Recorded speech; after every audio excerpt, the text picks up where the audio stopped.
Baik, Assalamualaikum warahmatullahi wabarakatuh. Perkenalkan, nama saya Anissa dengan NIM 220222120 dengan Prodi Administrasi Publik kelas reguler 4.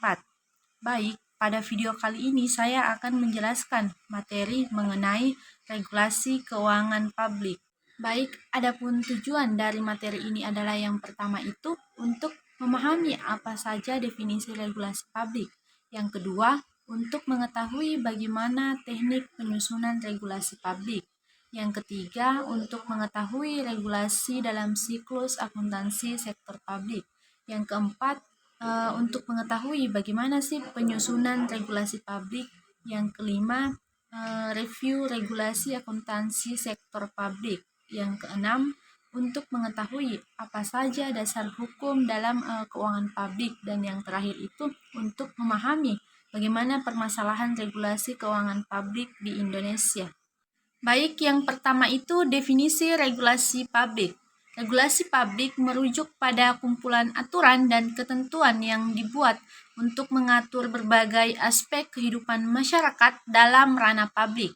Istilah regulasi berasal dari bahasa Inggris, yaitu regulation, yang di dalam Kamus Bahasa Indonesia itu memiliki makna sebagai peraturan yang mengandung kaidah-kaidah untuk mengatur petunjuk yang diterapkan dalam menjalankan suatu aktivitas atau menata suatu hal dengan aturan dan ketentuan yang harus dijalankan dan dipatuhi. Artinya itu definisi regulasi publik berasal dari bahasa Inggris, yaitu regulation atau peraturan dalam Kamus Bahasa Indonesia. Kata peraturan mengandung arti kaidah yang dibuat untuk mengatur petunjuk yang dipakai untuk menata sesuatu dengan aturan dan ketentuan yang harus dijalankan dan dipatuhi dalam proses pengelolaan organisasi publik, baik pada organisasi pemerintah pusat, pemerintah daerah, partai politik, yayasan LSM, organisasi keagamaan, atau tempat peribadatan maupun organisasi sosial masyarakat lainnya. Yang kedua, teknik penyusunan regulasi publik, yaitu yang pertama meliputi pendahuluan. Pendahuluan perancang regulasi publik wajib mampu mendeskripsikan latar belakang perlunya disusun regulasi publik. Sebuah regulasi publik itu disusun karena adanya permasalahan atau tujuan yang ingin dicapai. Yang kedua, mengapa diatur? Hal pertama yang harus dilakukan adalah mencari jawaban atas pertanyaan mengapa isu tersebut harus diatur atau mengapa regulasi publik perlu disusun. Yang ketiga, permasalahan dan misi. Artinya, sebuah regulasi publik disusun dan ditetapkan jika solusi alternatif atas suatu permasalahan telah dapat dirumuskan. Selain itu, penyusunan dan penetapan regulasi publik juga dilakukan dengan misi tertentu sebagai wujud komitmen serta langkah organisasi publik menghadapi rumusan solusi permasalahan yang ada. Yang keempat, dengan apa diatur? Ada berbagai jenjang regulasi publik yang sudah dikenal luas. Sebagai contoh, dalam organisasi pemerintahan, di setiap jenjang struktur pemerintahan dikenal regulasi tersendiri, seperti peraturan daerah atau keputusan kepala daerah sebagai aturan di daerah. Bentuk aturan lainnya adalah Undang-Undang Dasar, Undang-Undang Peraturan Pemerintah, pengganti undang-undang, peraturan pemerintah, dan peraturan presiden. Yang kelima itu bagaimana sih mengaturnya? Substansi regulasi publik yang disusun harus bisa menjawab pertanyaan bagaimana solusi atas permasalahan yang akan dilaksanakan.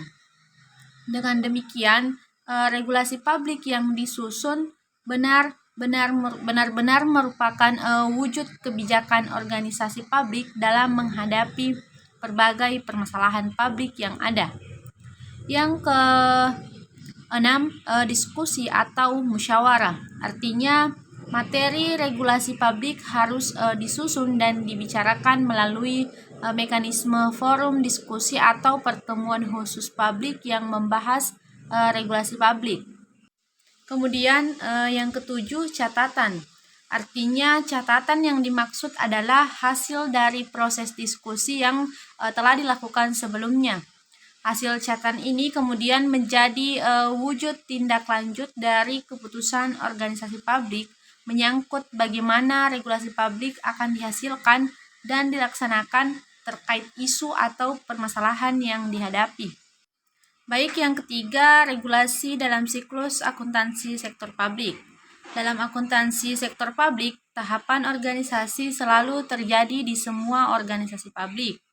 Semua proses tersebut terangkai mulai dari perencanaan, penganggaran, realisasi anggaran, pengadaan barang dan jasa, pelaporan keuangan, audit, dan serta pertanggungjawaban publik. Di mana artinya di sini adalah setiap organisasi publik pasti menghadapi berbagai isu dan permasalahan, baik yang berasal dari luar lingkungan maupun dari dalam organisasi. Oleh karena itu, setiap organisasi publik pasti mempunyai regulasi publik sebagai wujud kebijakan organisasi dalam menghadapi isu dan permasalahan yang ada. Seperti yang diungkapkan pada PPT ini, dalam akuntansi sektor publik, tahapan organisasi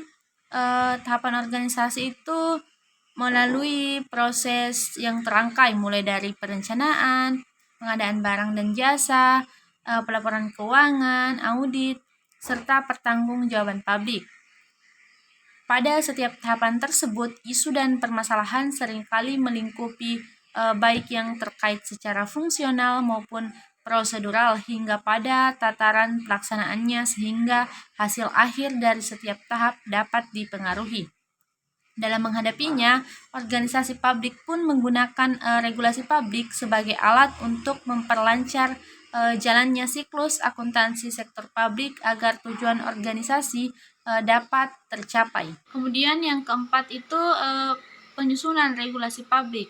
Meliputi itu yang poin pertama, perumusan draft regulasi publik. Artinya, draft regulasi publik pada dasarnya merupakan kerangka awal yang dipersiapkan untuk mengatasi masalah publik yang hendak diselesaikan.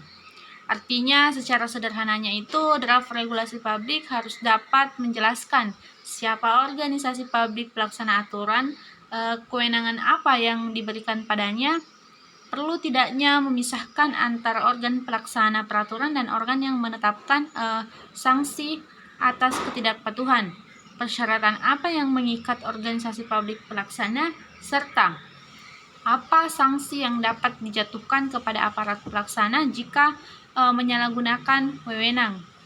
Kemudian poin kedua, prosedur pembahasan. Artinya terdapat 3 tahap penting dalam pembahasan draft regulasi publik, yaitu dengan lingkup tim teknis pelaksana organisasi publik, dengan lembaga legislatif, dan dengan masyarakat. Pembahasan pada lingkup tim teknis adalah yang lebih mempresentasikan kepentingan eksekutif atau manajemen. Setelah itu, dilakukan public hearing atau pengumpulan pendapat masyarakat. Pembahasan pada lingkup legislatif dan masyarakat biasanya sangat syarat dengan kepentingan politis. Kemudian poin ketiga, pengesahan dan pengundangan. Artinya, perjalanan terakhir dari perancangan draft regulasi publik adalah tahap pengesahan yang dilakukan dalam bentuk penandatangan naskah oleh pihak organisasi publik atau pimpinan organisasi. Sebagai contohnya di lembaga pemerintah daerah, pengundangan dalam lembaran daerah adalah tahapan yang harus dilalui agar rencana regulasi publik mempunyai kekuatan hukum yang mengikat kepada publik. Kemudian yang kelima itu review regulasi akuntansi sektor publik. Di Indonesia, produk lembaga legislatif bersama-sama dengan eksekutif yang berupa undang-undang dinilai tidak dapat diuji atau judicial review oleh cabang kekuasaan kehakiman.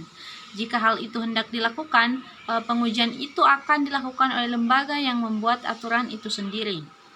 Judicial review merupakan kewenangan lembaga peradilan untuk menguji kesahihan dan daya jual produk-produk hukum yang dihasilkan oleh eksekutif, legislatif, serta yudikatif di hadapan konstitusi yang berlaku. Artinya, dalam kenyataannya, undang-undang yang bermasalah memang ada. Namun, di sisi lain, undang-undang juga merupakan suatu instrumen pengatur yang mengikat dan mempunyai legitimasi. Apabila undang-undang dapat dengan mudah diubah-ubah begitu saja, kepastian hukum tidak akan terjadi. Karena itu, suatu mekanisme hukum tata negara yang lazim harus diterapkan di berbagai negara di dunia. Mekanisme ini lazim disebut uji material undang-undang atau judicial review. Yang keenam, dasar hukum keuangan publik. Yang pertama itu dasar hukum keuangan negara meliputi Undang-Undang Nomor 17 Tahun 2003 tentang Keuangan Negara, Undang-Undang Nomor 1 Tahun 2004 tentang Perbendaharaan Negara, Undang-Undang Nomor 15 Tahun 2004 tentang Pemeriksaan Pengelolaan dan Tanggung Jawab Keuangan Negara, Undang-Undang Nomor 25 Tahun 2004 tentang Sistem Perencanaan Pembangunan Nasional dan Peraturan Presiden Republik Indonesia Nomor 12 Tahun 2005 tentang perubahan kedua atas Keputusan Presiden Nomor 80 Tahun 2003 tentang pedoman pelaksanaan pengadaan barang atau jasa pemerintah. Poin kedua, dasar hukum keuangan daerah. Dasar hukum keuangan daerah ada pada pasal 18 Undang-Undang Dasar 1945. Disebutkan bahwa negara kesatuan Republik Indonesia dibagi atas daerah-daerah provinsi. Selanjutnya, daerah provinsi itu kemudian dibagi lagi atas kabupaten dan kota, di mana setiap provinsi, kabupaten, dan kota itu mempunyai pemerintah daerah yang diatur dengan undang-undang. Kemudian poin ketiga, dasar hukum keuangan organisasi publik lainnya. Artinya, akuntansi di organisasi sektor publik telah dilakukan baik oleh Ikatan Akuntan Indonesia maupun oleh pemerintah sendiri. Untuk organisasi nirlaba, Ikatan Akuntan Indonesia itu menerbitkan pernyataan standar akuntansi keuangan nomor 45 tentang organisasi nirlaba.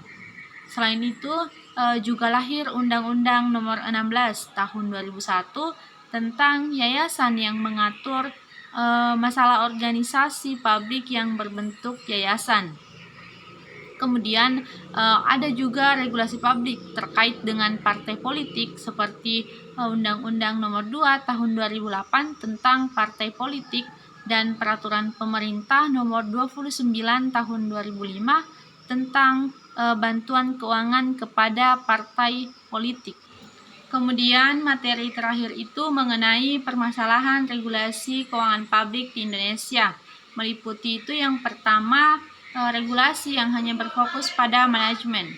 Dalam hal ini, salah satu permasalahan yang ada dalam regulasi keuangan publik adalah regulasi yang berfokus pada manajemen organisasi publik. Regulasi yang hanya terfokus pada pengaturan wilayah manajemen seringkali mengaburkan proses pencapaian kesejahteraan masyarakat. Jadi, regulasi publik harus fokus pada tujuan pencapaian organisasi publik, yaitu kesejahteraan publik. Yang kedua, regulasi belum bersifat teknik. Banyak regulasi publik di Indonesia yang tersusun dengan sangat baik untuk tujuan kesejahteraan publik. Namun, banyak diantaranya itu tidak dapat diaplikasikan dalam masyarakat. Hal ini mungkin terjadi karena regulasi tersebut tidak menjelaskan atau tidak disertai dengan regulasi lain yang membahas secara lebih teknis bagaimana mengimplementasikan regulasi tersebut. Kemudian yang ketiga, perbedaan interpretasi antara undang-undang dan regulasi di bawahnya.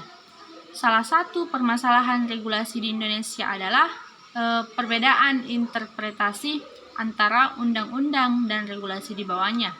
Dalam banyak kajian, beberapa ayat atau pasal dari undang-undang atau regulasi terkait sering menimbulkan berbagai interpretasi yang berbeda dalam pelaksanaannya.